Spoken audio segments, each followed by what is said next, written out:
প্রত্যেকটি ওয়ার্ড থেকে আগত বিএনপি এবং তার অঙ্গ সংগঠনের বিভিন্ন পর্যায়ের নেতৃবৃন্দ সবাইকে আমার ব্যক্তিগত পক্ষ থেকে এবং বাংলাদেশ জাতীয়তাবাদী যুবদল ভারত উপজেলা এবং মহাজারী ইউনিয়নের পক্ষ থেকে শুভেচ্ছা ও অন্তিম অভিনন্দন। আজকে থেকে সবার সজাগ থাকতে হবে। আগে ছিলাম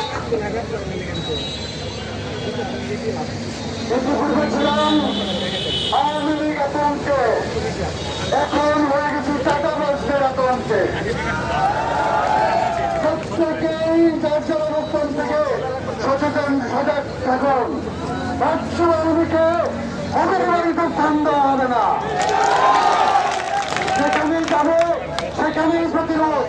আজ থেকে অমির বাড়ি বাচ্চু খুব শূন্য শূন্য শূন্য। আমাদের আপনাদের কাছে একটাই চাওয়া, আমি ফ্যাক্টরি থেকে ওনার আপনার টাকা তুলে ওনাকে নিয়ে দিতে হবে, উনি ওখান থেকে সবাইকে নাকি দিবে। আমাদের ফ্যাক্টরি, আমাদের মিল ফ্যাক্টরি আমরা দেখে রাখবো, আমরা ব্যবসা করবো, আমরা স্থানীয়রা। এখানে একজন এসে উড়ে এসে চুড়ে বসবেন, সেটা হবে না।